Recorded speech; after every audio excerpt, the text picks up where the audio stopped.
Good morning, student. Today I am going to teach you use of this and that. This means yeah, that means well. कोई one thing, कोई one object जब हमारे पास होता है तो हम किसका यूज करते हैं? this का। और जब कोई only one object होता है, one thing होता है और हमसे दूर होता है तो हम किसका यूज करते हैं? that का। So examples के थ्रू हम देखेंगे, ओके?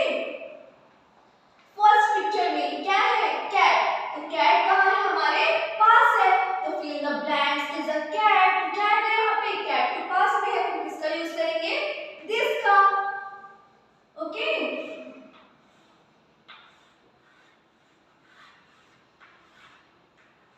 दिस। अब सेकंड पिक्चर में देखेंगे fill in the blanks is a cat. अब इस पिक्चर में कैट कहाँ है? दूर है। और जब कोई थिंग्स, कोई ऑब्जेक्ट हमसे दूर होता है तो हम किसका यूज करते हैं? दैट का। तो क्या है यहाँ पे? That, THAT, that. अब थर्ड में देखते हैं fill in the blanks is an apple. और एप्पल कहाँ है? पास में है। कहाँ है एप्पल? पास में है तो हम किसका यूज करेंगे? दिस का।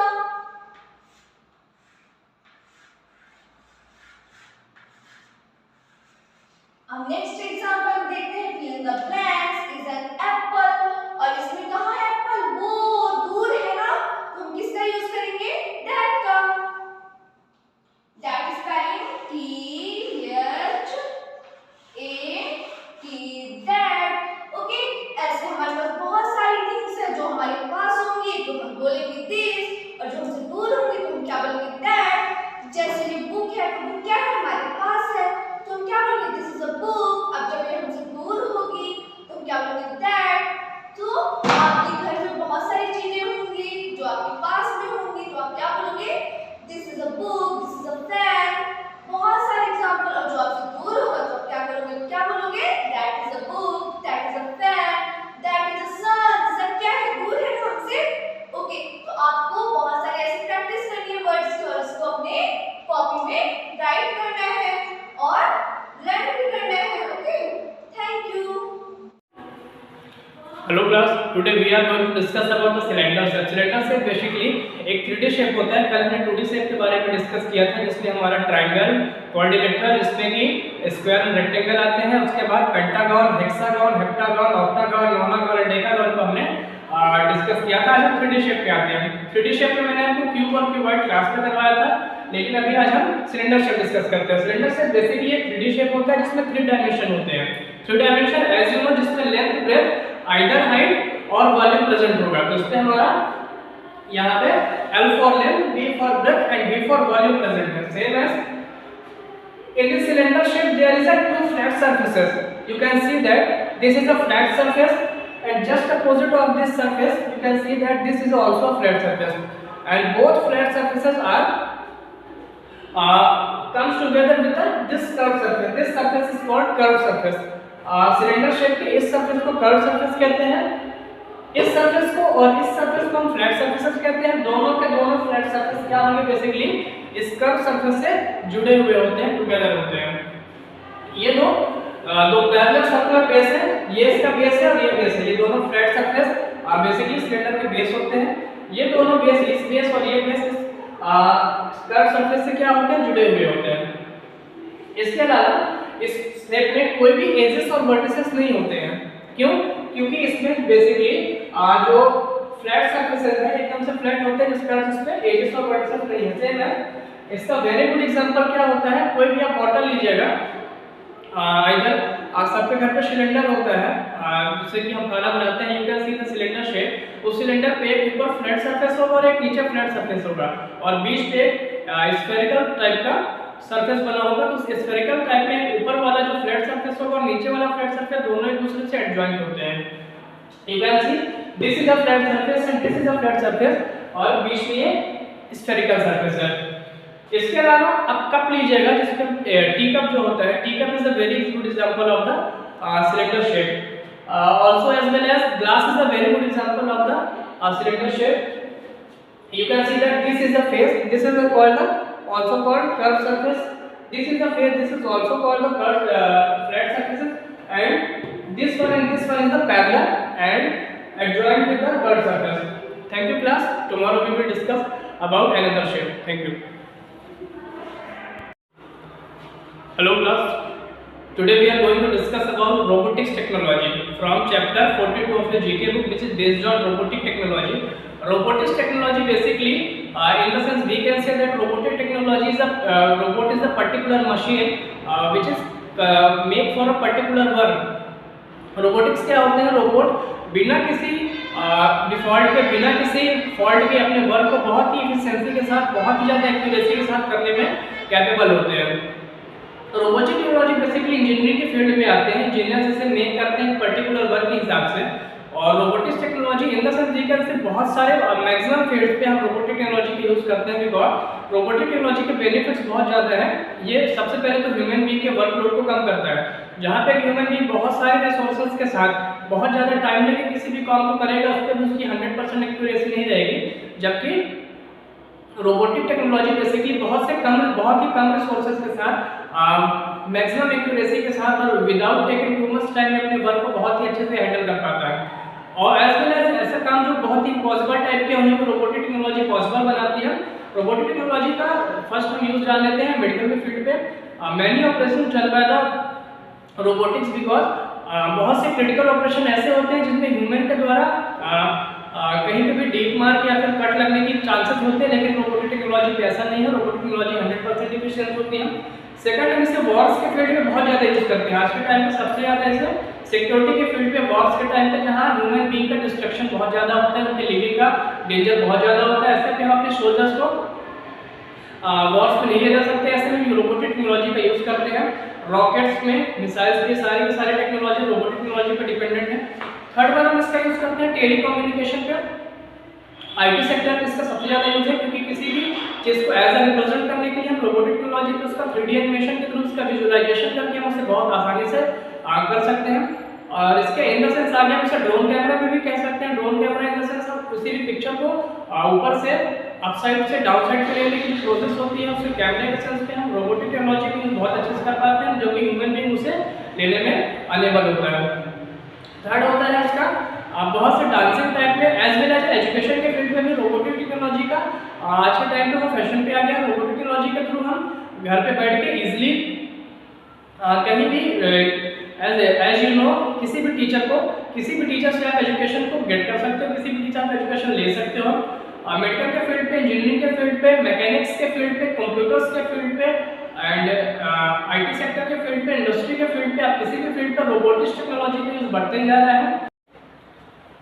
Hello class, today we are going to discuss about the square and the rectangle shape.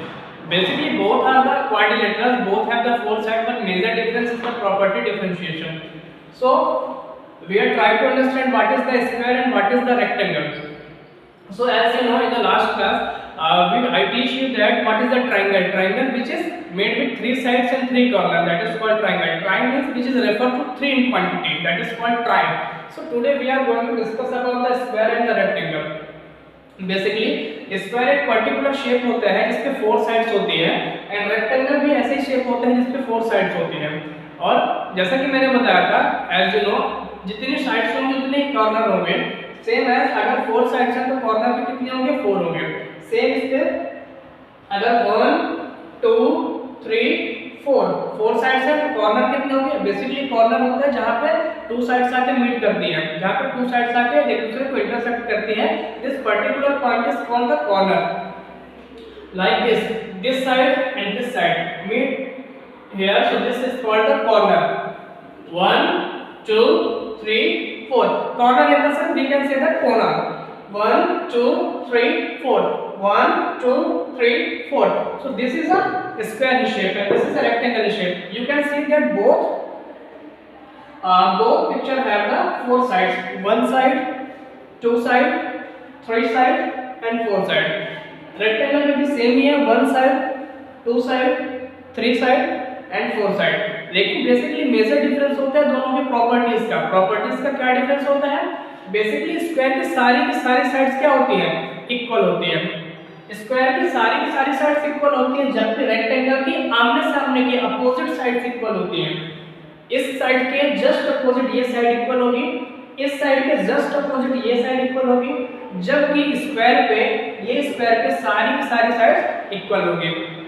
हम ऐसे करते हैं, ऐसा मान लेते हैं कि अगर ये साइड 4 सेंटीमीटर की है, तो अगर ये 4 सेंटीमीटर की है तो इसके ये 4 सेंटीमीटर भी होगी, ये 4 सेंटीमीटर भी होगी और ये भी 4 सेंटीमीटर का होगा।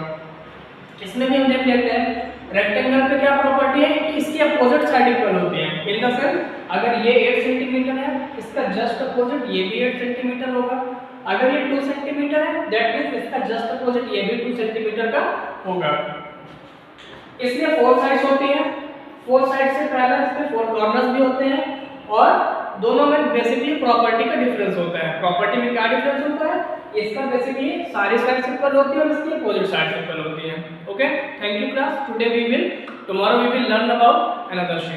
Good morning student, I am going to teach you addition. आज हम लोग क्या पढ़ेंगे? एडिशन। ठीक है, एडिशन का मतलब आप लोग समझते हो, किसी चीज को जब ऐड करते हैं या जोड़ते हैं, आपस में हम जोड़ते हैं, उसको क्या बोलते हैं? एडिशन। आपको इसका साइन पता है कैसा होता है? लाइक ये क्या है? एडिशन। ठीक है, अगर ऐसा कहीं दिया हुआ साइन तो उसको हम क्या बोलेंगे? एडिशन।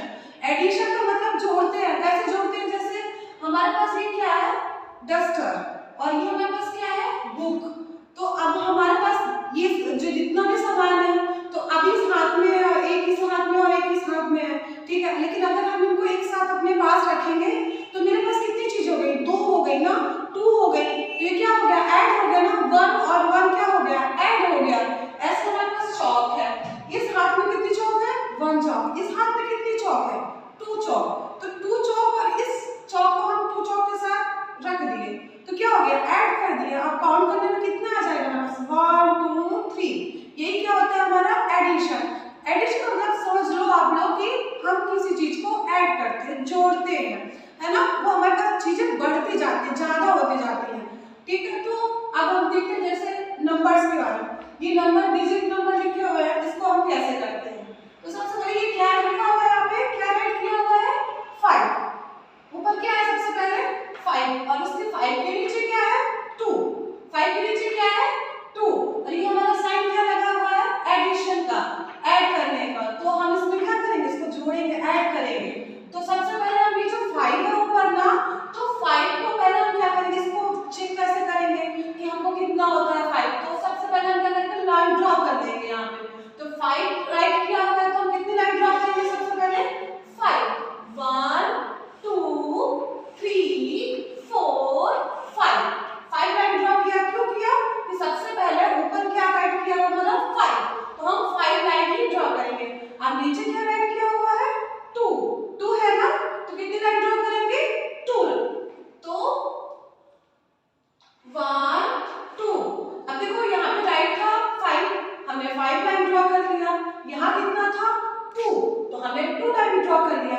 अब हमें ऐड करना है, ऐड करना है मतलब हमें जोड़ना है। तो अब ये लाइन को ड्रॉ जो किया है हमने उसको ऐड करेंगे, जोड़ेंगे। तो कैसे करेंगे? इसको हम सभी को एक साथ काउंट कर लेंगे। 1 2 3 4 5 6 7। हमारा आंसर क्या आ गया? 7। क्यों आया? Good morning student, I am going to teach you multiplication. Multiplication को हम मल्टीप्लाई भी बोलते हैं। क्या बोलते हैं? मल्टीप्लाई। कहीं भी आपको मल्टीप्लाई और मल्टीप्लिकेशन दिया रहता है तो दोनों सेम चीज होती है। आप ये जानते हो, आप लोगों को पता है ना? कैसे पता है? क्योंकि आपने टेबल पढ़ा है टेबल। मैं हम ही पढ़ाते थे आपको टेबल। मैं पढ़ा रही थी ना, 2 1 जा 2 2 2 जा 4।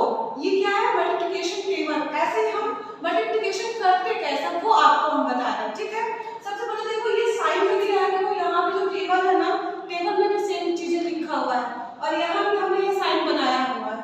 तो ये वाला जो साइन होता है ये करके, ये कौन सा साइन है? मल्टीप्लिकेशन का है। मल्टीप्लाई या मल्टीप्लिकेशन का साइन है। जहां ये ऐसा लगा होगा, जहां भी ये डिजिट लिखा होगा, कोई भी डिजिट लिखा होगा और ये साइन लगेगा, तो समझ लेना क्या है? वो मल्टीप्लिकेशन है। क्या है? उसको हमको मल्टीप्लिकेशन करना है। अब मल्टीप्लिकेशन होता कैसे है? इसको करते कैसे हैं? एडिशन तो सबको आता है, सब्ट्रैक्शन भी आता है, बहुत सिंपल सा। ये थोड़ा सा अलग टाइप है, पर ये आप कर सकते हो क्योंकि आपको टेबल, सबसे पहले इसको करने के लिए आपको टेबल लर्न करना पड़ेगा।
कि जो बर्ड नाम का बच्चा है उसे पेनाल्टी शॉट के बारे में पता चला था। बर्ड के डैडी ने उसे बताया था कि पेनाल्टी शॉट जो है कब दिया जाता है। तो अभी हम उसके आगे से कंटिन्यू कर रहे हैं कि जब बर्ड को उसके डैड ने बताया कि तुम अपने फ्रेंड जैक को इस पेनाल्टी शॉट के बारे में जाके बताओ, तो डेफिनेटली तुम्हें क्लियर हो जाएगा कि जो गोल तुमने किया था that was a goal post और नॉट।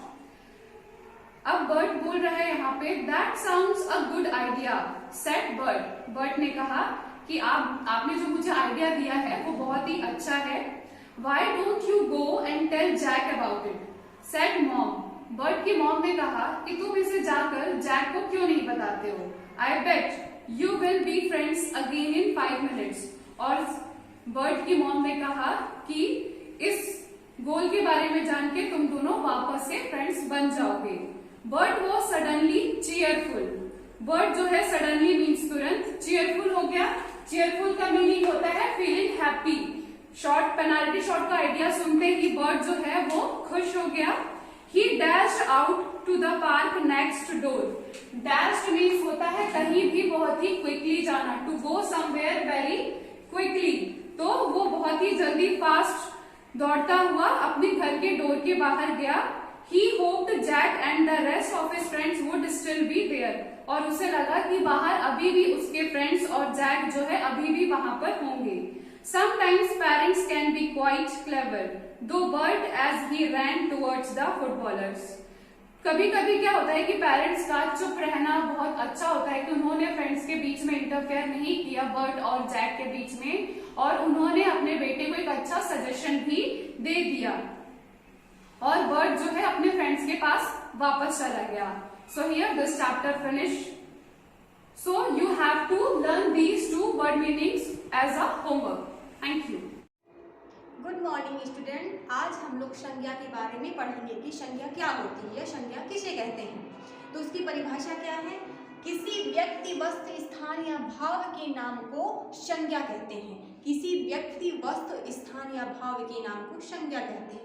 वैसे हम सरल परिभाषा के रूप में ऐसे भी कह सकते हैं कि इस संसार में जो भी नाम है वो सब संज्ञा कहलाते हैं। ठीक है, तो इसके उदाहरण क्या क्या है। जैसे राम हो गया, तो राम व्यक्ति का उदाहरण हो गया। राम, श्याम, सोहन, मोहन, किसी भी व्यक्ति का नाम वो संज्ञा है। पुस्तक क्या है हमारी, वस्तु हो गई। वस्तु में कुछ भी ले सकते हैं, जैसे टेबल, कुर्सी, पेन, पेंसिल, ये सब कुछ पुस्तक में आएगा। और दिल्ली क्या हो गया, स्थान का नाम हो गया। रीवा, सीधी, सतना, इंदौर, दिल्ली, कोई से भी स्थान का नाम वो संज्ञा है। और भाव के नाम को, भाव हमारा क्या है, जो हमारे अंदर से व्यक्त होते हैं, वो इसको हम कह तो नहीं सकते, लेकिन इसको हम देखते महसूस करते कि ये हमारे भाव हैं। तो भाव क्या है, दया, हंसी, मिठास, कड़वाहट, ये सब क्या है, भाव हैं। इन सब के नामों को संज्ञा कहते हैं। अब संज्ञा के भेद आते हैं। तो संज्ञा कितने प्रकार की होते हैं, कितने भेद होते हैं। संज्ञा के 3 भेद होते हैं। कौन कौन से, व्यक्तिवाचक संज्ञा, जातिवाचक संज्ञा, भाववाचक संज्ञा। आज के लिए इतना ही। इसे आपको अपनी नोटबुक में राइट करना है और लर्न करना है। Thank you. हम लोग क्रिया के भेद पढ़ेंगे कि क्रिया के कितने भेद होते हैं। क्रिया के 2 भेद होते हैं। कौन कौन से, एक सकर्मक क्रिया और दूसरा अकर्मक क्रिया। सकर्मक क्रिया क्या होती है, जिस क्रिया के साथ में कर्म होता है उसे सकर्मक क्रिया कहते हैं। जिस क्रिया के साथ में कर्म होता है उसे सकर्मक क्रिया कहते हैं। अब कर्म कैसे होता है इसको हम उदाहरण के द्वारा जानेंगे। उदाहरण क्या है, राम फल खाता है। राम फल खाता है, तो राम हमारा क्या है, कर्ता है। फल हमारा क्या हो गया, कर्म हो गया। और खाता क्या हो गया, हमारी क्रिया हो गई। तो जब राम फल खाएगा तो फल क्या होगा, खत्म हो जाएगा, खत्म हो जाएगा फल। तो सारा प्रभाव किस पे पड़ रहा है, कर्म पे पड़ रहा है। और मैंने इसकी परिभाषा क्या बताई कि जिस क्रिया के साथ में कर्म होता है उसे सकर्मक क्रिया कहते हैं। इसमें कर्म हमारा फल है, तो जब राम फल खाएगा तो सारा प्रभाव कर्म पे पड़ेगा, तो यहाँ पे सकर्मक क्रिया है। और दूसरा उदाहरण है, सोहन ने खिलौना तोड़ा। तो सोहन हमारा कर्ता हो गया, खिलौना हमारा कर्म हो गया और तोड़ना हमारी क्रिया हो गई। तो इस उदाहरण में भी कर्म है, इसलिए यहाँ पे सकर्मक क्रिया है। अगली वीडियो में हम अकर्मक क्रिया के बारे में पढ़ेंगे। आज के लिए इतना ही। इसे आपको अपनी नोटबुक में राइट करना है और लर्न करना है। Good morning student. Today I am going to teach you chapter 38 anagrams. जैसा कि इसके पहले का भाग हम पढ़ चुके हैं, अब आज हम आपको पढ़ाने जा रहे हैं short and long form. Short form जैसे जो कोई शॉर्ट फॉर्म होते हैं, जैसे हो गया ITS इट्स, इट्स का लॉन्ग फॉर्म हो जाएगा इट इज। फिर क्या हो जाएगा MT, MT का लॉन्ग फॉर्म हो जाएगा मीटर। फिर क्या है डॉन, डॉन का लॉन्ग फॉर्म हो जाएगा डू नॉट। KM, KM का लॉन्ग फॉर्म हो जाएगा किलोमीटर। जैसे कि KM को हम लोग कुछ भी करते हैं मैथ्स में, जब इसे हम सॉल्व करते हैं तो हम किलोमीटर कभी पूरा नहीं लिखते, उसको हम लोग KM लिख देते हैं, लेकिन उसका फुल फॉर्म क्या होता है किलोमीटर। फिर क्या है इल, इल का फुल फॉर्म क्या हो जाएगा आई विल। फिर क्या है स्टूडेंट, स्टूडेंट का फुल फॉर्म हो जाएगा शुड नॉट। फिर क्या है can, can, can CANT, can, can का लॉन्ग फॉर्म हो जाएगा कैन नॉट।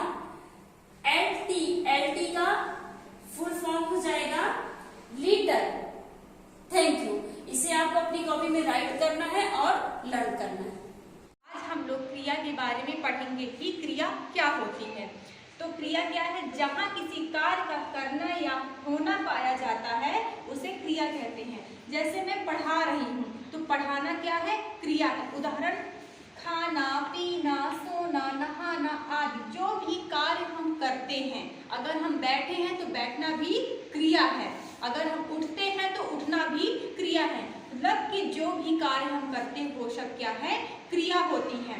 क्रिया कितने प्रकार की होती है? क्रिया दो प्रकार की होती है। पहला है सकर्मक क्रिया और दूसरा है अकर्मक क्रिया। जैसा कि हमने कल चैप्टर 11 पढ़ा है, चैप्टर 11 हमारा किससे रिलेटेड है? डाटा हैंडलिंग से। हमने कल डाटा हैंडलिंग पढ़ा, कलेक्शन ऑफ डाटा पढ़ा, इनके बारे में हमने इनकी डिफाइन पढ़ी, क्या होते हैं हमने ये जाना।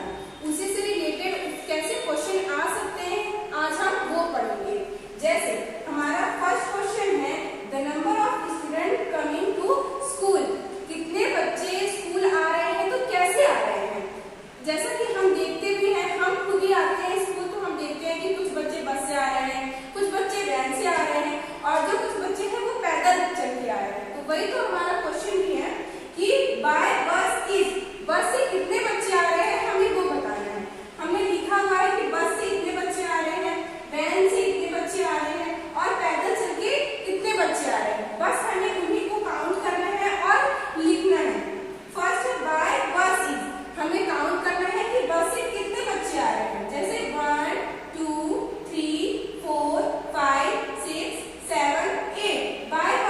बाय बस से कितने बच्चे आ रहे हैं? यहाँ पे 8 बच्चे आ रहे हैं, हम लिख देंगे 8। सेकेंड है by van is, by van से कितने आ रहे हैं? 1 2 3 4 5। बाय वैन से 5 स्टूडेंट आ रहे हैं। एंड ऑन फुट इज, चल के कितने बच्चे आ रहे हैं? 1 2 3 आ रहे हैं। अभी इससे रिलेटेड हमने ये तो देख लिया, लेकिन इससे रिलेटेड एक्स्ट्रा क्वेश्चन भी आपसे पूछ सकता है। अभी तो बस ये पूछा, शायद आपसे पूछ सकता है कि टोटल नंबर ऑफ स्टूडेंट बताइए कि कितने हैं। तो अगर आपसे टोटल पूछेगा तो आपको सारे बच्चों को काउंट करना है, टोटल बच्चे बस वैन एंड जो पैदल चल के आ रहे हैं सभी को काउंट करके लिख देना है। आपसे पूछ सकता है कि गर्ल्स कितनी आ रही हैं, बॉयज कितने आ रहे हैं, तो हम नाम पढ़ के देख लेंगे कि गर्ल्स कितनी है और बॉयज कितनी है। ओके, कल की क्लासेस कल करेंगे। Thank you. Good morning students. Today we will read chapter 9 The Tooth Fairy. अच्छा, आप लोगों में से बहुत सारे लोगों के दांत टूट चुके होंगे। जब दांत टूटता है तो क्या होता है? दांतों में पेन होता है, टूटने वाला दांत ढीला पड़ जाता है और फिर गिर जाता है, टूट जाता है। तो आज का हमारे चैप्टर टीथ के अबाउट ही है। ओके, स्टार्ट करते हैं। Little Rosie is crying, little Rosie cry कर रही है, रो रही है। She has pain in her tooth, उसके दांतों में दर्द हो रहा है, पेन हो रहा है। हर टूथ इज़ वेरी लूज, उसका दांत बहुत ही लूज हो गया है, ढीला पड़ गया है। It is going to fall, वह टूटने वाला है। फिर क्या करती है लिटिल रोजी? सी रन्स टू हर फादर, वह रनिंग करते हुए दौड़ते हुए अपने फादर के पास जाती है। Father, Rosie why are you crying, father पूछते हैं रोजी से वाई आर यू क्राइंग, तुम क्यों रो रही हो। रोजी, dad I have pain in my tooth, dad मेरे दांतों में बहुत पेन हो रहा है। फादर, लेट मी सी, मुझे देखने दो। रोजी, ओपन हर माउथ, रोजी अपना माउथ ओपन करती है। ओके, तो जैसा अभी मैंने आपको रीड कराया ऐसे ही आपको घर पे प्रैक्टिस करनी है, रीड करना है। आज हम चैप्टर 8 वहां से कंटिन्यू करने वाले हैं जहां से कल हमने लेफ्ट किया था। कल हमने पढ़ लिया था कि जो प्लांट्स है, प्लांट्स हमारी तरह फील करते हैं, प्लांट्स हमारी तरह खाते हैं, प्लांट्स हमारी तरह सोते हैं, प्लांट्स हमारी तरह ब्रीथ करते हैं। प्लांट्स कहाँ से ब्रीथ करते हैं? प्लांट जो है वो लीव्स के थ्रू ब्रीथ करते हैं, ये हमने कल डिस्कस कर लिया था। रूट्स के थ्रू जो है वो ईट करते हैं,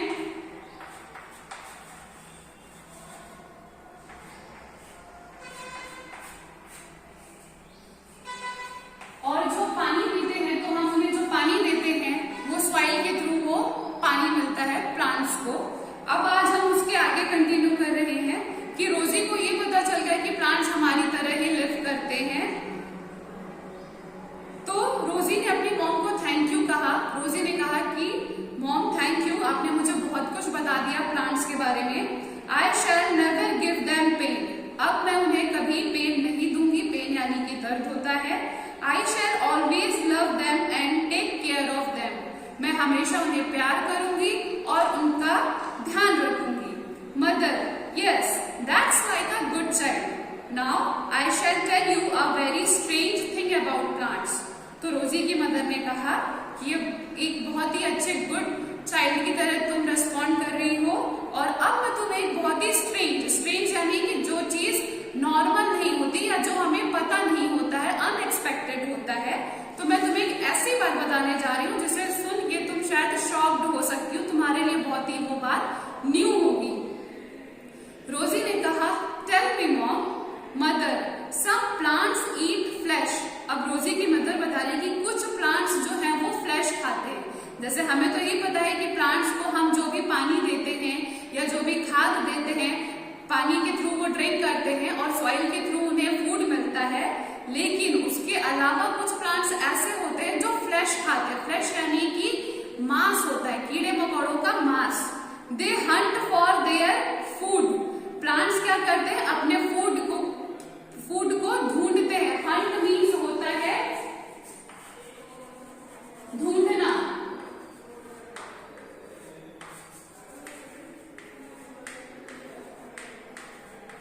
ये जो मैं वर्ड मीनिंग्स लिखवा रही हूं, जैसे आप डेली आपके फेयर कॉपी में लिखते हैं, यहाँ पे वर्ड, यहाँ पे pronunciation and after that meaning.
They kill them for their food, और अपना खाना बनाने के लिए वो उन छोटे इंसेक्ट्स को फंसा के मार के उनका फ्लैश खाते हैं। और वो कौन से प्लांट है जो फ्लैश खाते हैं? वो है pitcher plant, the sundew, the Venus fly trap are flesh eating plants. ये जो प्लांट्स हैं ये फ्लैश खाते हैं। अब रोजी कह रही है अपनी मॉम से, mom I never knew so much about plants, मतलब मुझे इससे पहले कभी इतना प्लांट्स के बारे में नहीं पता था। Thank you for telling me these interesting things, मुझे ये सारे इंटरेस्टिंग बातें बताने के लिए thank you. Mother, Rosie let's go in now, your papa is calling, he knows a lot about. Good morning students. Today we will read chapter 13 word meaning. Chapter 13 name game we play. First meaning agile, A-G-I-L-E, agile. Agile means चुस्त, चुस्त या फुर्तीला. Second vital, V-I-T-A-L, vital. Vital means महत्वपूर्ण. Third clay, C-L-A-Y, clay. Clay means चिकनी मिट्टी. Fourth polite, P-O-L-I-T-E, polite. Polite means विनम्र. Fifth taunt, T-A-U-N-T, taunt. Taunt means मजाक या उपहास. Six traditional, T-R-A-D-I-T-I-O-N-A-L, traditional. Traditional means परंपरागत. Seventh athlete, A-T-H-L-E-T-E, athlete. Athlete means धावक. Eighth sport, S-P-O-R-T, sport. Sport means खेल. तो इन वर्ड मीनिंग्स को आपको लर्न करना है और अपने फेयर कॉपी में राइट करना है. Good morning everyone. आज हम पढ़ेंगे अंक की मात्रा लगाकर सही शब्द बनाएंगे. जैसे कि पहला है द ग, इसमें ग में अंक की मात्रा लगाएंगे तो क्या बनेगा? दंग ग. दूसरा है ग, ग में आ की मात्रा गा, गगा. तो ग में अंक की मात्रा लगाई हमने तो गंग गा. तीसरा है म दा, तो म में अंक की मात्रा लगाई हमने और बना मन दा. जैसे कि चौथा है ज ग ल, यहाँ ज में अंक की मात्रा लगाएंगे हम और बनेगा जंगल. पांचवा है ब स त, इसमें हम स में अंक की मात्रा लगाएंगे और बनेगा बसंत. उसके बाद है क च न, यहाँ हम क के ऊपर अंक की मात्रा लगाएंगे और बनेगा कंचन. उसके बाद त र ग, यहाँ हम र में अंक की मात्रा लगाएंगे और बनेगा तरंग. उसके बाद ई ज न, इसमें हम ई के ऊपर अंक की मात्रा लगाएंगे बनेगा इन ज न, इंजन. Thank you. एक क्रॉस फिगर बनाने के लिए हमें एटलीस्ट 3 साइड्स की जरूरत तो होती है. सिंगल लाइन से कोई भी क्रॉस फिगर नहीं बनेगा. सपोज दिस लाइन से ये इधर से भी ओपन है, ये इधर से भी ओपन है. अंडरस्टैंड? कोई भी 2 लाइन से भी कोई फिगर नहीं बनेगा. कैसे? ये वन साइड, ये दूसरी साइड, ये 2 साइड से मिलके कोई भी फिगर नहीं बना है. ये अभी भी यहाँ से बंद खुला हुआ है, ये अभी भी यहाँ से ओपन है. ये कोई भी क्लोज फिगर नहीं बना है. क्लोज फिगर को बनाने के लिए एटलीस्ट 3 साइड की जरूरत होती है. तो 2D फिगर की स्टार्टिंग होती है. 2D फिगर की स्टार्टिंग ट्राइंगल से होती है. Tri means which is refer 3, which is refer 3 in quantity, that is called tri. तो ट्राइंगल क्या होता है जिसपे 3 साइड्स इंक्लूड होती है. As its name triangle. Tri, triangle जिसपे 3 साइड्स होगी, 3 कॉर्नर्स होंगे, उसे कहते हैं ट्राइंगल्स. कैसे? ये फर्स्ट साइड, ये सेकंड साइड और ये थर्ड साइड. इस पे कितनी साइड्स हुई? First side, second side, third side. A word try which is refer 3 inside 1 2 and 3 sides हैं, इसलिए इसको ट्राइंगल कहते हैं. अब सर इस पे क्यों ये 2D फिगर पे है? 3D क्यों नहीं है? ये एकदम फ्लैट फिगर है, ये इसकी लेंथ है, ये इसकी ब्रेथ है, हमें इसकी हाइट का पता नहीं है। अंडरस्टैंड? ओके। ट्राइंगल्स में जहां पे टू साइड्स आके मीट करती हैं, ये साइड और ये साइड, जहां पे टू साइड्स आके मीट करती हैं उसको कहते हैं कॉर्नर, उसे कहते हैं कॉर्नर। किसी भी 2D शेप में जितनी साइड होगी उतने ही कॉर्नर भी होंगे। ये अंडरस्टूड है? अगर ट्राइंगल पे 3 साइड्स हैं तो उस पे कॉर्नर भी 3 होंगे। And it is very important for exam point of view. 1 side, 2 side and 3 side. तो ये यहाँ पे ये साइड और ये साइड से मिलके ये कॉर्नर बन रहा है, ये साइड और ये साइड से मिलके ये कॉर्नर बन रहा है, एंड ये साइड और ये साइड से कंसिस्ट होके ये कॉर्नर बन रहा है। तो इस पे ट्राइंगल पे 3 sides and 3 corners. Understand? Now further, ये साइड और ये साइड से मिलके ये कॉर्नर बन रहा है, ये साइड और ये साइड से मिलके ये कॉर्नर बन रहा है, एंड ये साइड और ये साइड से कंसिस्ट होके ये कॉर्नर बन रहा है। तो इस पे ट्राइंगल पे 3 sides and 3 corners. Understand? Now further 3 sides के बाद आते हैं 4 साइड्स पे। 4 साइड से बने हुए क्लोज फिगर को हम क्वाड्रिलेटरल कहते हैं। क्या कहते हैं? क्वाड्रिलेटरल। और क्वाड्रिलेटरल के अंडर पे हम 2 फिगर का लर्निंग करते हैं, स्क्वायर एंड रेक्टेंगल। दोनों ही फिगर क्वाड्रिलेटरल है, दोनों ही 2D है, दोनों में ही 4 साइड्स हैं, दोनों में ही 4 कॉर्नर्स हैं। और हम दोनों को डिस्कस करते हैं, मेजर डिफरेंस होता है दोनों की प्रॉपर्टीज पे, दोनों की कैरेक्टरिस्टिक्स पे। आइए देखते हैं। ठीक है, ट्राइंगल जो कि 3 साइड से मिलके बनता है जिसपे 3 कॉर्नर्स होते हैं, और जो 4 साइड से मिलके बनता है उसे कहते हैं क्वाड्रिलेटरल, उसे कहते हैं क्वाड्रिलेटरल।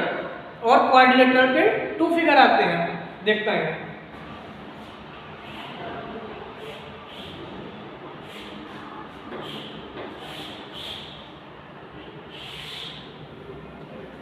क्वाड्रिलेटरल, क्वाड्रिलेटरल पे एक ये शेप बनता है और दूसरा ये शेप बनता है।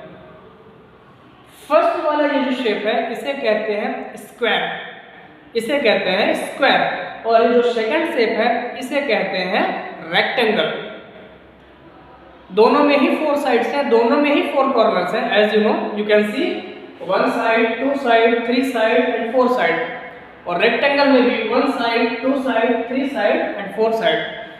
लेकिन मेजर डिफरेंस दोनों में दोनों की प्रॉपर्टीज का होता है, दोनों के कैरेक्टरिस्टिक्स का होता है। कैसे? स्क्वायर्स की all the sides are equal, square की सभी साइड्स इक्वल होती हैं।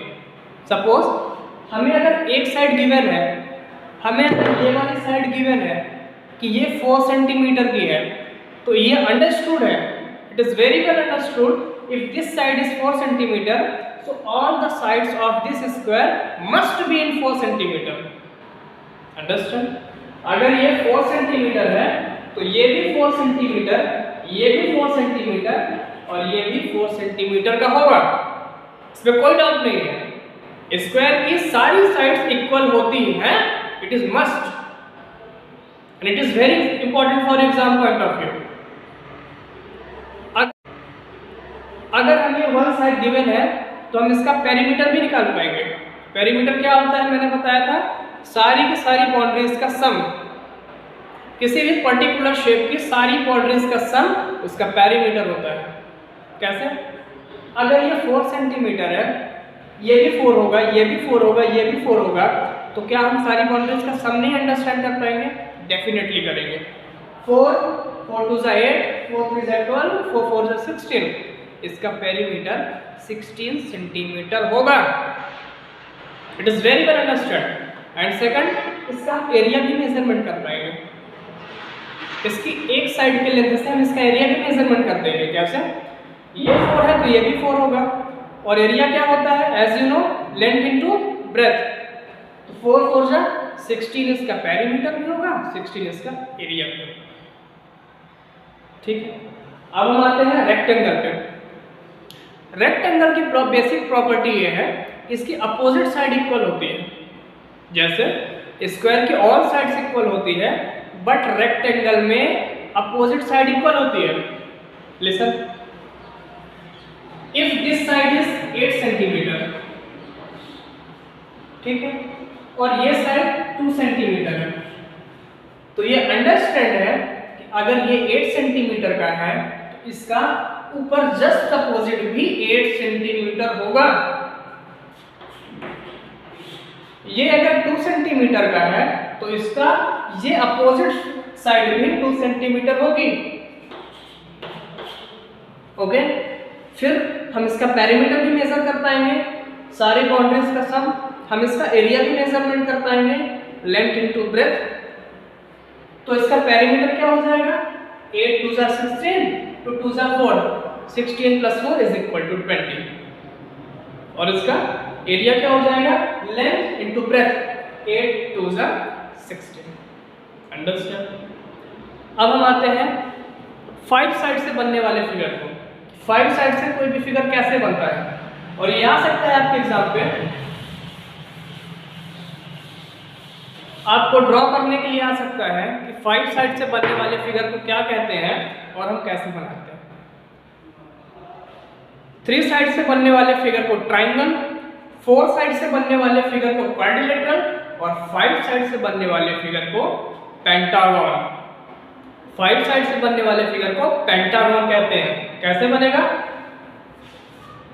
1 साइड 2 साइड, और ये भी 4 सेंटीमीटर का होगा, इसमें कोई डाउट नहीं है। स्क्वायर की सारी साइड्स इक्वल होती हैं, it is must and it is very important for exam point of view. अगर हमें 1 साइड गिवन है तो हम इसका पेरीमीटर भी निकाल पाएंगे। पेरीमीटर क्या होता है, मैंने बताया था, सारी की सारी बाउंड्रीज का सम, किसी भी पर्टिकुलर शेप की सारी बाउंड्रीज का सम उसका पेरीमीटर होता है। कैसे, अगर ये 4 सेंटीमीटर है, ये भी 4 होगा, ये भी 4 होगा, ये भी 4 होगा, तो क्या हम सारी बाउंड्रीज का सम नहीं अंडरस्टैंड कर पाएंगे? डेफिनेटली करेंगे। 4 4 2 जा 8, 4 3 जा 12, 4 4 जा 16, इसका पेरीमीटर 16 सेंटीमीटर होगा। It is very well understand. And second, इसका एरिया भी मेजरमेंट कर पाएंगे।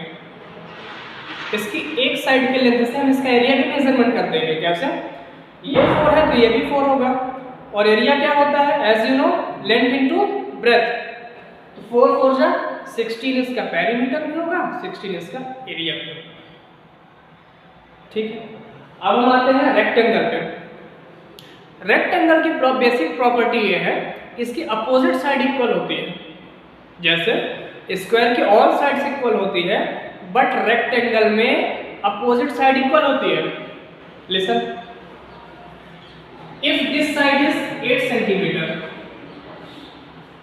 ठीक है, और ये साइड 2 सेंटीमीटर है, तो ये अंडरस्टैंड है कि अगर ये 8 सेंटीमीटर का है तो इसका ऊपर जस्ट अपोजिट भी 8 सेंटीमीटर होगा।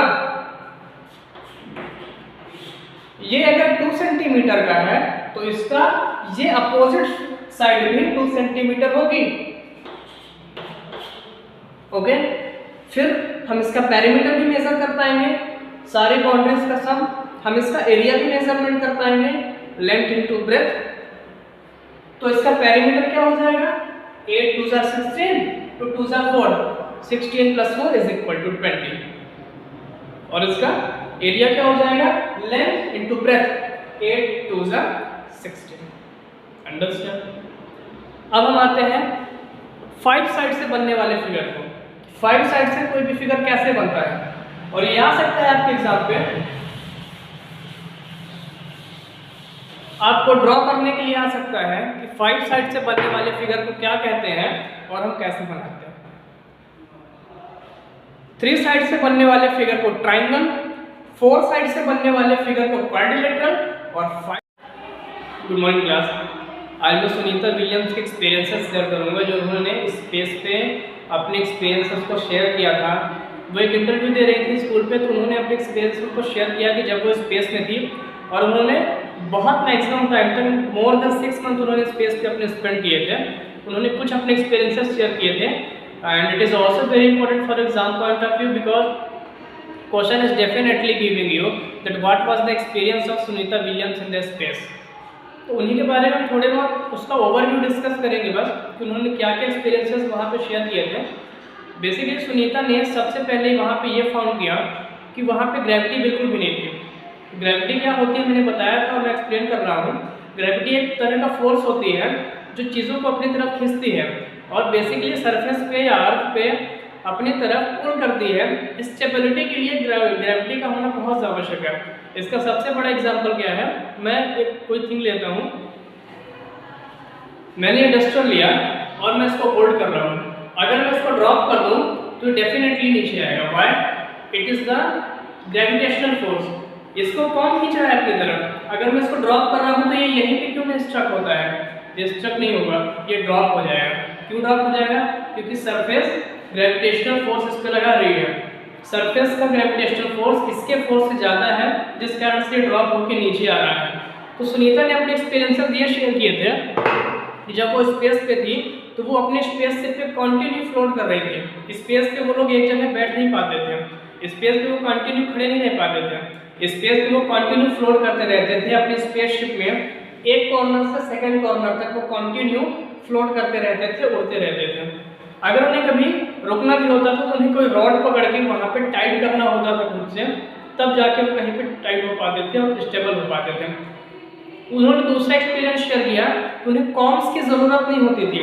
कॉम्स मीन्स कंघी, कॉम्स मीन्स कंघी की ज़रूरत नहीं होती थी। उनके सारे के सारे हेयर जो थे वो स्टैंड पोजीशन पे थे, सारे के सारे हेयर स्टैंडिंग पोजीशन पे आ जाते थे। क्यों? क्योंकि वहाँ पे ग्रेविटी ना होने के कारण से कोई प्रेशर नहीं लगता था जिसके कारण उनके बाल नीचे आए। उनके सारे के सारे हेयर स्टैंड पोजीशन पे थे। तीसरा एक्सपीरियंस था उनका डाइनिंग टेबल का।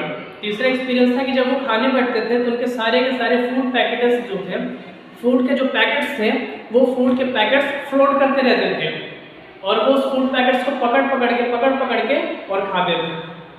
चौथा उनका एक्सपीरियंस था कि वो पानी कैसे पीते थे।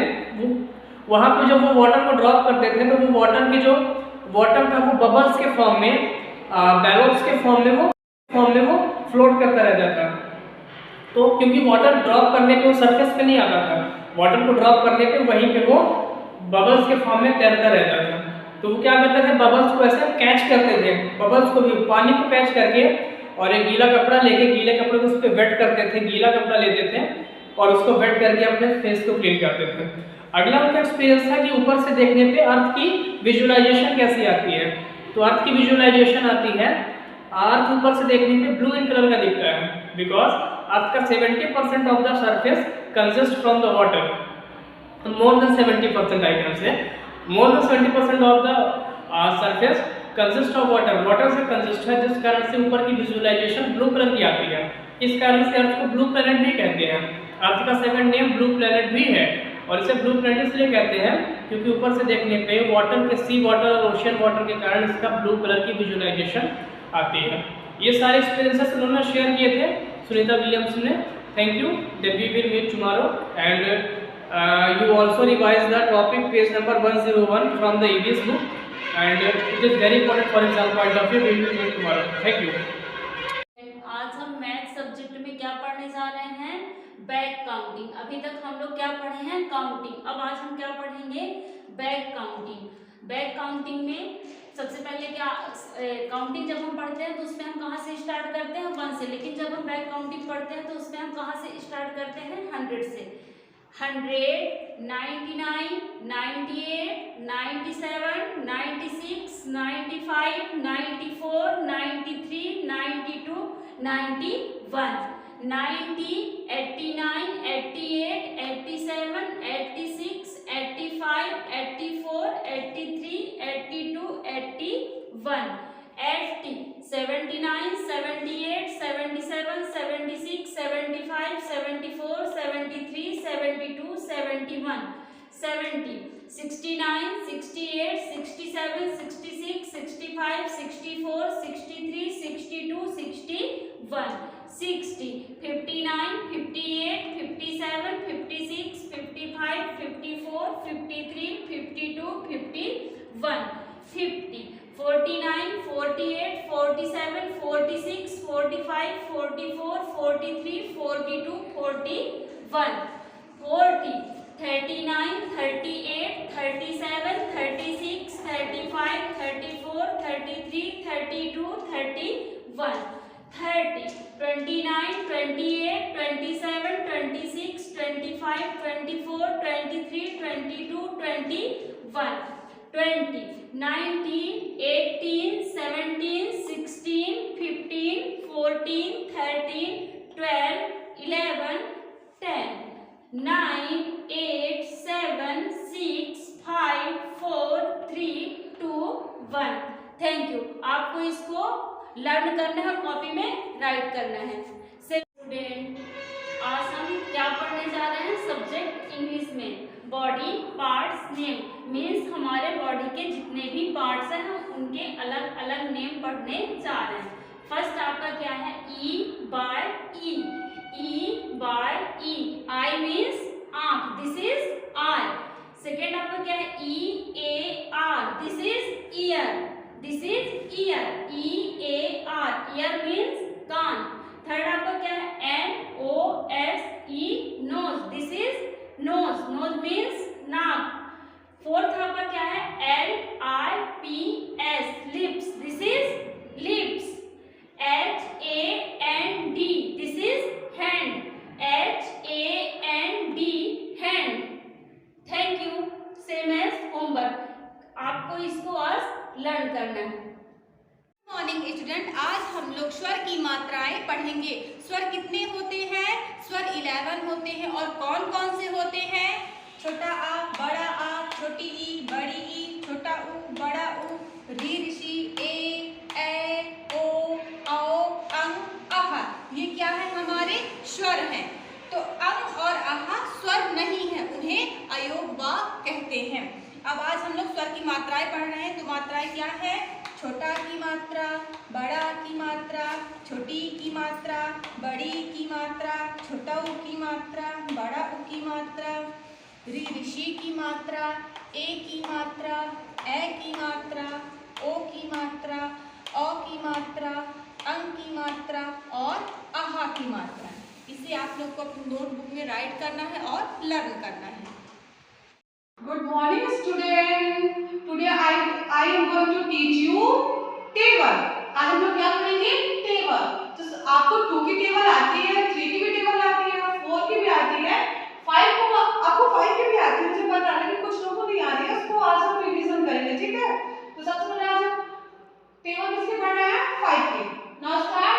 5 1 जा 5, 5 1 जा 5, 5 2 जा 10, 5 2 जा 10, 5 3 जा 15, 5 3 जा 15, 5 4 जा 20, 5 4 जा 20, 5 4 जा 20, 5 5 जा 25, 5 5 जा 25, 5 6 जा 30, 5 6 जा 30, 5 7 जा 35, 5 7 जा 35, 5 8 जा 40, 5 8 जा 40, 5 9 जा 45, 5 9 जा 45, 5 9 जा 45, 5 10 जा 50, 5 10 जा 50, 5 10 जा 50। अभी हमने किसकी टेबल पढ़ी है? 5 की। ओके, आप इसको राइट एंड लेफ्ट दोनों करना है आपको, और 3 टाइम्स इसको राइट करिएगा, इसकी प्रैक्टिस करना। Okay, thank you. Morning everyone. Today I am going to teach action words. Number 1 is eating. E A T I N G, eating. Number 2, dancing. D A N C I N G, dancing. 3, R E A D I N G, reading. Number 4 is W R I T I N G, writing. Number 5 is C R Y I N G, crying. Number 6 is Jumping, jumping. Number 7 is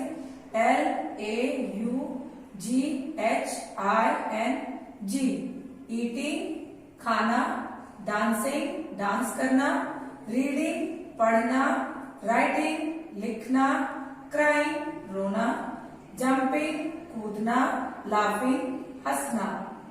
Okay, thank you. So read and write it in fair copy in English. Good morning, students. Today I am going to teach you use of A and N. So जैसे कि हम सब जानते हैं हमारे पास कितने vowels होते हैं? हमने पढ़ा है ना अभी तक कितने होते हैं? 5. कौन कौन से? A, E, I, O, U. हमारे पास 5 वॉवल्स हैं एंड कॉन्सोनेंट कितने हैं? 21. तो ऐसे वर्ड्स जिनके स्टार्टिंग में वॉवल्स आते हैं वहां पर हम क्या यूज करते हैं? एन. और ऐसे वर्ड्स जिनके स्टार्टिंग में कॉन्सोनेंट आते हैं वहां पर हम क्या यूज करते हैं? ए. तो हम कुछ एग्जांपल्स देखेंगे यहाँ पे. ये क्या लिखा हुआ है? What is written here? Apple. और एप्पल में ये क्या है हमारा? वॉवल. तो वॉवल की पहले क्या यूज करेंगे? एन. नेक्स्ट एग्जांपल देखते हैं. एग. एग में ये क्या है हमारा? वॉवल है, कॉन्सोनेंट है, वॉवल है. तो हम यहाँ पे क्या यूज करेंगे? एन.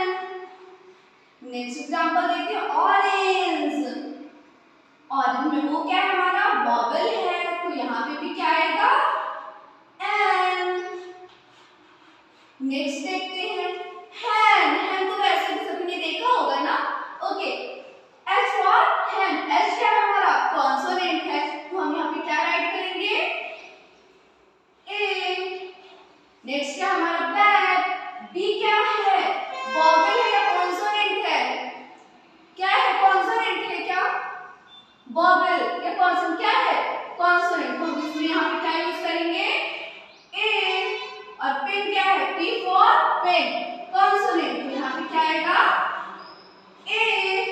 ऐसे बहुत सारे वर्ड्स हैं जैसे a fan, a bag, a bottle, an umbrella, N orange and ice cream. Thank you.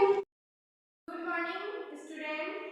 हमने कल पढ़ा था वीक नेम जो कि 7 होते हैं. आज हम मंथ्स नेम पढ़ेंगे. आपको पता है कि मंथ्स नेम कितने होते हैं? 12 होते हैं. आज हम 6 पढ़ेंगे. नेक्स्ट क्लास में हम और 6 पढ़ेंगे. तो फर्स्ट है जनवरी, सेकेंड फरवरी, थर्ड मार्च, फोर्थ अप्रैल, फिफ्थ मई, सिक्स जून. हम इसे ओरल कैसे पढ़ेंगे? JANUARY जनवरी. FEBRUARY फरवरी. MARCH मार्च. APRIL अप्रैल. MAY मई. JUNE जून. इन्हीं स्पेलिंग्स को हम बार बार 5 टाइम्स 6 टाइम करके रिपीट करेंगे और इन्हें लर्न करेंगे. इनके जो नेक्स्ट है वो हम कल की क्लासेस में करेंगे. Okay, thank you. Hello class, good morning. Due to cold season अभी हॉलीडेज लग चुके हैं, इसलिए हम अपनी क्लास को कैरी ऑन करने के लिए सोशल मीडिया का थ्रू आगे आते हैं. कल हमने शेप्स के बारे में पढ़ा था और जैसा कि मैंने बताया भी था, शेप्स क्या होते हैं. All the things in the world is in particular shape. दुनिया की हर एक चीज़ अपने एक पर्टिकुलर शेप में होती है. और ये भी बताया था कि हर एक चीज़ या तो 2D फिगर पे होगी या तो 3D फिगर पे होगी. 2D फिगर भी बताया था कि शायद जिस पे लेंथ होगा और ब्रेथ होगी, सिर्फ 2 डायमेंशन इंक्लूड होंगे, उसे 2D फिगर कहते हैं. जिस पे लेंथ, ब्रेथ और हाइट तीनों फिगर इंक्लूड होंगे, उसे 3D फिगर कहते हैं. 3D का फुल फॉर्म 3 डायमेंशन और 2D का फुल फॉर्म 2 डायमेंशनल. ओके, आज हम थोड़ा सा 2D फिगर के बारे में डिस्कस करते हैं। 2D फिगर क्या होता है? 2 डायमेंशनल फिगर जिसपे लेंथ और ब्रेथ सिर्फ 2 डायमेंशन इंक्लूड होंगे, हाइट का पोर्शन इंक्लूड नहीं होगा। कोई भी flat figure, suppose this book, ये इसकी लेंथ है, ये इसकी ब्रेथ है, ये क्या हो गया? 2D फिगर पे है क्योंकि इस पे हाइट प्रेजेंट नहीं है। और सपोज दिस डस्टर, इस डस्टर पे ये लेंथ प्रेजेंट है, ये ब्रेथ प्रेजेंट है और ये हाइट प्रेजेंट है। इस पे तीनों डायमेंशन प्रेजेंट है, इस कारण से ये 3D फिगर पे है। आज हम 2D फिगर डिस्कस करते हैं। 2D फिगर के बताना चाहूँगा कि जिस पे लेंथ और ब्रेथ सिर्फ 2 ही डायमेंशन इंक्लूड होंगे उसे 2D फिगर कहते हैं। स्टार्ट करूँगा मैं लाइन से। फर्स्ट ऑफ ऑल लाइन क्या होती है कि जो किसी स्टार्टिंग पॉइंट से स्टार्ट होके एंड पॉइंट तक जाती है उसे लाइन कहते हैं। लाइन का हमें स्टार्टिंग पॉइंट और एंडिंग पॉइंट मालूम नहीं होता है, हमें नहीं पता होता है कि वो किस लाइन से आ रही है और किस तरफ जाएगी, that is called line. Next one is, हम किसी भी 2 लाइन से कोई भी फिगर नहीं बना सकते हैं, हम सिंगल लाइन से कोई भी फिगर नहीं बना सकते हैं, जस्ट बिकॉज एक क्रॉस फिगर बनाने के लिए हमें एटलीस्ट 3 साइड्स की जरूरत तो होती है। सिंगल लाइन से कोई भी क्रॉस फिगर नहीं बनेगा। सपोज दिस लाइन से ये इधर से भी ओपन है, ये इधर से भी ओपन है, अंडरस्टैंड? कोई भी 2 लाइन से भी कोई फिगर नहीं बनेगा। कैसे? आज हम चैप्टर 37 स्टार्ट करने वाले हैं। चैप्टर का नाम है शेप्स। शेप्स का मतलब होता है आकार या कह सकते हैं साइज। तो हम डेली लाइफ में आप अपने आसपास जो भी चीजें देखते हैं, हर एवरीथिंग हैज शेप और हर शेप का कुछ ना कुछ नाम होता है। जैसे कि आप जो भी फुटबॉल खेलते हैं, अगर आपने फुटबॉल देखा होगा तो फुटबॉल जो है वो सर्कल शेप का होता है। फुटबॉल का शेप क्या होता है? सर्कल होता है। आपने आपके घर में टीवी होगी, सभी टीवी देखते हैं, तो टीवी जो है या तो वो रेक्टेंगल शेप में होगी या फिर वो स्क्वायर शेप में होगी। अब स्क्वायर शेप का मतलब है कि जिसकी सारी साइड्स मतलब 1 2 3 4 साइड्स होती हैं और ये जो चारों साइड की जो लेंथ होगी वो इक्वल होगी, सेम होगी। लेकिन वही जो रेक्टेंगल होता है, रेक्टेंगल में क्या होता है कि जो लेंथ है, जो ऊपर की जो 2 लेंथ है वो सेम होती है और साइड की जो 2 ब्रेड्थ है या ब्रेड्थ हम या विड्थ बोलते हैं उसे, वो 2 विड्थ सेम होती है। थर्ड, उसके बाद फोर्थ ऑप्शन आता है ओवल शेप का। जो भी लोग जिन्होंने कभी एड देखा होगा या फिर एक सॉसर बॉल आती है जो कि कुछ इस तरीके की होती है, जिसे जनरली जो है फॉरेन कंट्रीज में खेला जाता है, इसे सॉसर बॉल कहते हैं। तो उसका शेप भी ओवल शेप में होता है। तो सर्किल और ओवल शेप में आपको कंफ्यूज नहीं होना है। सर्किल एक कंप्लीट सर्कल होता है, वहीं ओवल को आप देखेंगे थोड़ा सा वो टिल्टेड रहेगा। उसके बाद लास्ट शेप आता है जो कि हमारे चैप्टर में दिया है, वो है ट्राइंगल। ट्राइंगल, इसका नाम ही बता रहा है ट्राइंगल। ट्राई मीन्स होता है 3, मतलब ऐसा शेप जिसके 3 साइड्स हो। तो आप यहाँ पर देखिए कि ये जो इमेज बना हुआ है यहाँ पर 3 साइड्स है, 1 2 3। तो ट्राइंगल के 3 शेप्स होते हैं। आज के लिए इतना ही, बाकी के एक्सरसाइज